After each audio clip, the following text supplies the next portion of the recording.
Being a content creator can be very difficult or very easy, actually. It can be one of those two things, and it all depends on the kind of person you are. See, if you make a mistake on something, do you A, take accountability for that mistake, apologize, explain yourself, and then do your best for your community moving forward? Or do you double down, triple down, quadruple down on your mistake, don't apologize at all, continually ban your actual viewers who support you, and then tell them to A, eat your whole... I mean, the choice is pretty simple if you ask me, but apparently for Pirate Software, he's making the wrong call directly because Stop Killing Games has been gaining massive momentum, especially after he directly admitted that he was going to do whatever he could to actually stop this from happening.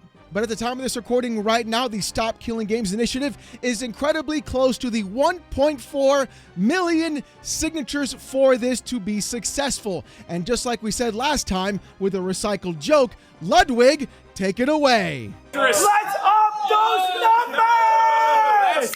That's right. If you live in the EU and have not signed the SKG form yet, please do so in the pinned comment below, because it is incredibly important that we find a way to keep our actual ownership of the video games we purchase directly for us as consumers. These companies and corporations are doing everything they possibly can to remove any sense of ownership from you directly. In fact, a perfect example of that is the fact that Ubisoft literally tweeted this out a few days ago. At Ubisoft Support, the verified account, saying this: "We've seen recent reports about Ubisoft's end user license agreement, or the EULA, focusing on a clause related to what happens when a license ends. Thanks for raising this issue. As noted in some articles, this clause is not new. It has been part of our EULA for more than 10 years. It was originally designed as a formal legal provision to clarify that once a license ends, the user no longer has rights to access or use the product. We understand that the language in the clause may sound unusually strong or out of step with how players experience and value their games, and are reviewing this clause as part of our ongoing efforts to ensure our policies reflect players' expectations and the evolving nature of our industry." Oh, and to make matters even worse, they locked who could actually reply to the tweet, but don't worry, the quote ratios are really just... Man, Ubisoft is getting his beating the quote retweets. I'm just saying that right now. Think about it from that perspective. Ubisoft, the company that is in a legal battle because they want to take down the actual usage or ownership of the game The Crew, is telling you directly, hey, when this license ends, you shouldn't even have access to the video game you gave us money for in the first place. They are literally doing the thing that Stop Killing Games wants to prevent. If you give a company money and you've already bought the game, the transaction should be complete on that end. There should be no more control over what you can and cannot do with that product. That license should be yours. That ownership should be yours. And the fact that Pirate Software continually misrepresented exactly what SKG is and has done everything he possibly could to bring this initiative down goes to show that he was in fact in the wrong. But instead of just admitting it, the guy doubles down, triples down, and quadruples down as he continues to show that his ego literally knows no bounds. And it's really crazy because it's almost as if he's on the side of the actual lobbyists against Stop Killing Games. Dexerto tweeted this out on July 5th during the Anthem shutdown, saying this: "Europe's largest video game lobby spoke out against Stop Killing Games, saying it'd make game development too expensive. The lobby board has members of EA, Ubisoft, Activision, and several other publishers who have permanently killed games. That Ubisoft tweet we talked about, they are on the actual board against Stop Killing Games for Europe's largest video game lobby, trying to stop SKG from going forward. They're the ones saying game dev is too expensive, but they're the ones spending hundreds of millions of dollars to make the same exact game over and over again. They want to charge you $70 or $80 per game every single time. What are they talking about? It's too expensive? Oh, giving us an offline mode is too much? It's really crazy to me how all of a sudden adding an offline mode to a video game is an exponential cost in game development. But you know what? This is of course coming from the same industry that doesn't even know how to optimize their game engines for UE5 and modern hardware. No, the solution is not get better hardware, Todd Howard. No, you did not go ahead and optimize your game at all. And no, 30 FPS is in fact not playable. But as you can see, even though there are direct people who are against the SKG initiative, it turns out there may be a shining light in the beacon. Because as Xcerto also tweeted this out a few days prior, it turns out people in the European Parliament are now taking notice. Nicolae Stefanuta, a vice president of the European Parliament, has voiced his full support for Stop Killing Games. He signed the petition himself and urged other Europeans to do the same.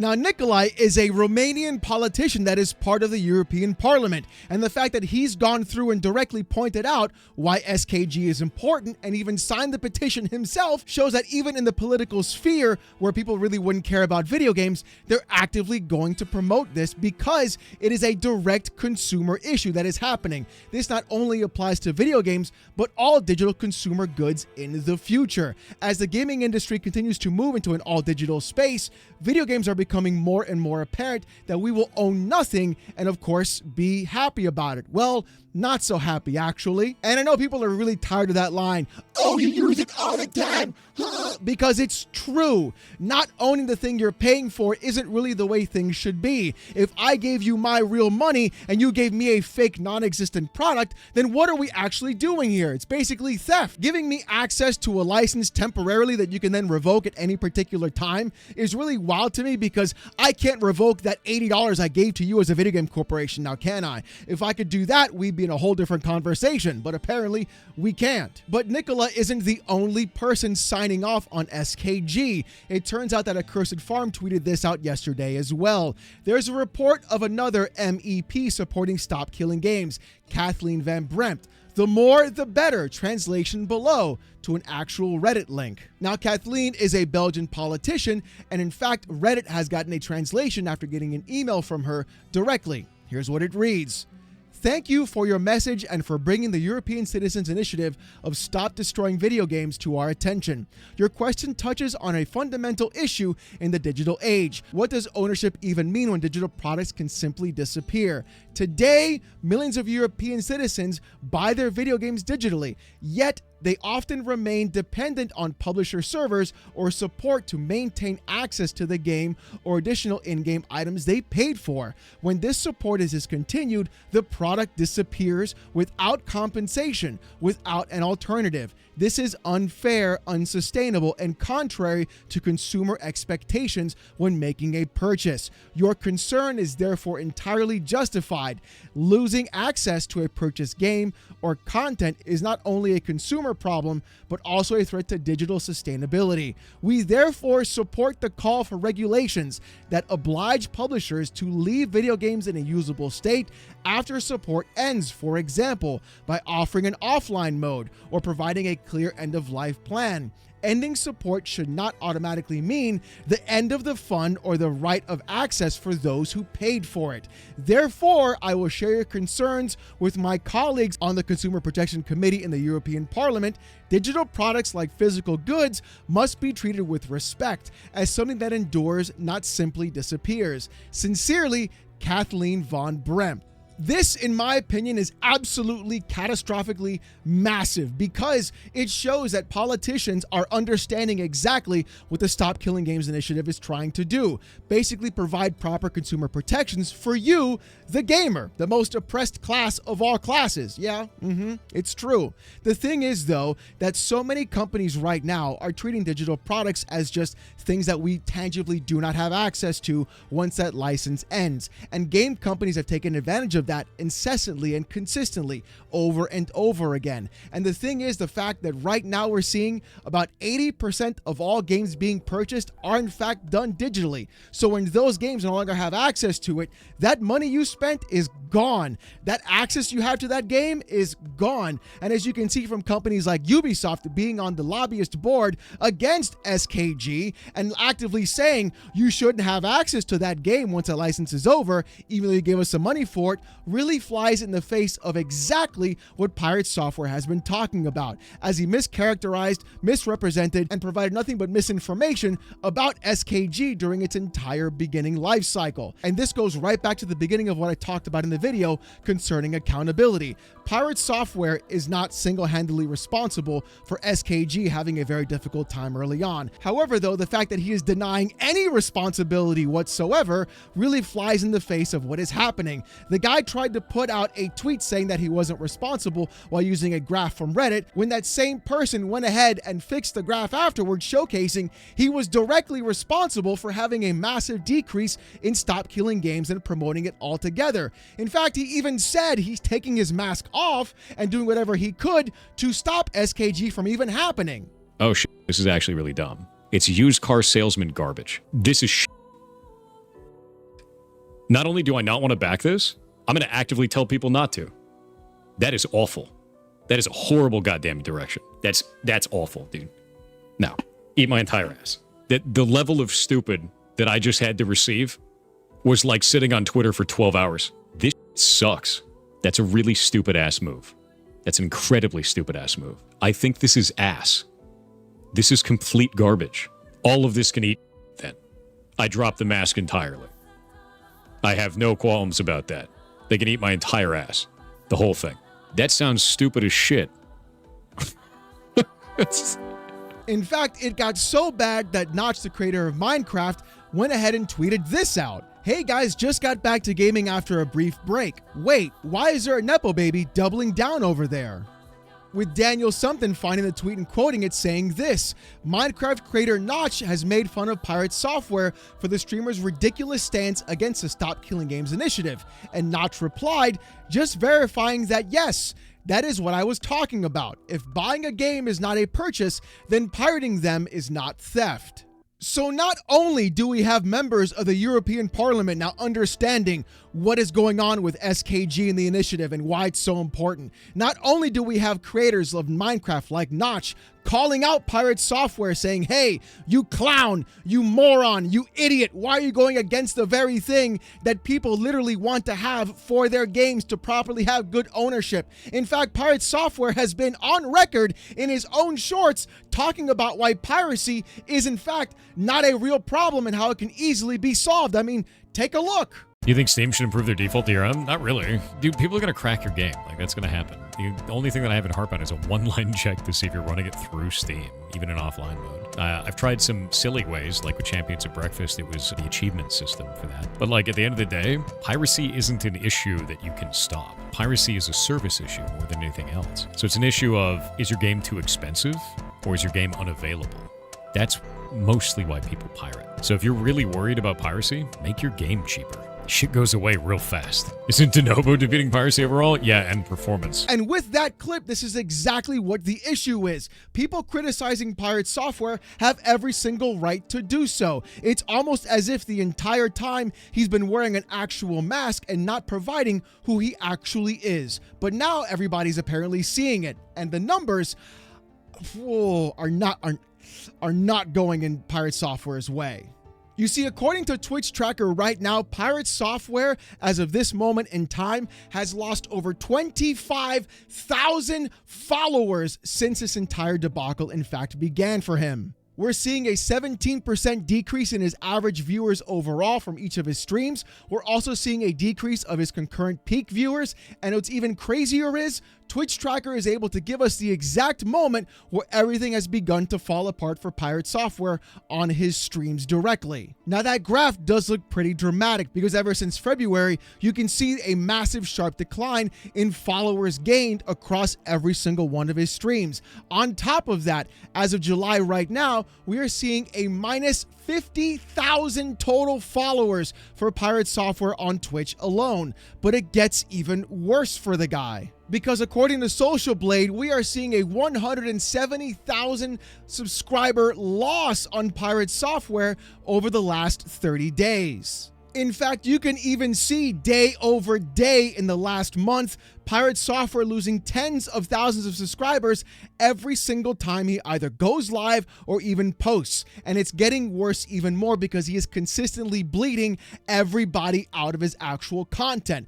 mass unsubscribing, mass loss of viewership, reduction in actual average live viewers. Everything across the board is falling apart. And this is simply because Pirate Software has refused to acknowledge the mistakes he made against the actual consumer when he was in fact the kind of person that was supposed to be for the consumer in the first place. Finally, a developer of a video game that used to work at a company like Blizzard with some reputation behind him to go through and say, hey, you should have access to your video games. This is why piracy is in fact not a real issue. Here is how you make better games for people. And everybody took it in and said, yes, finally somebody who's on the side of the people purchasing the video games. Yet he turns around and he does a complete 180 against SKG, and everybody says, what the hell's going on here? And what's kind of crazy is I kind of know the actual criticism he's going to be levying at videos like mine and others. He's going to say things like people want their pound of flesh or they just want to do it for views. It's not that at all. It's that people like myself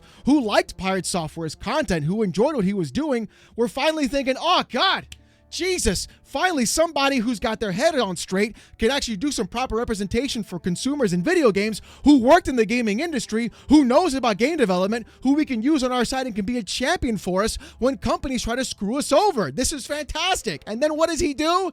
He turns around and goes to the lobbyists. It's just... And the more disheartening part about all of that is, it really does feel like he just let a mask off the entire time, and it was all just a lie. People are now going through the guy's code in his game. They're review bombing his game. They're trying to help him on his code, and he's refusing to accept any help on it whatsoever. And the more people look into Pirate Software, the more things begin to unravel. But the crazier part is, he could all make this go away if he just simply admitted he was wrong about SKG and just said, hey guys, look, I made a mistake. Here's what the issue was. I thought it was this, and I didn't think it was the right thing. But now after looking more into it, I was wrong. And honestly, everybody would be like, okay, cool, whatever, bro. You make a mistake. Everybody does. And that would have been the easiest thing to do from the very beginning of the first criticism coming his way. But did he do that? Well... Put up a video saying you were wrong with every situation and the internet move on. I am not doing that. I don't give a...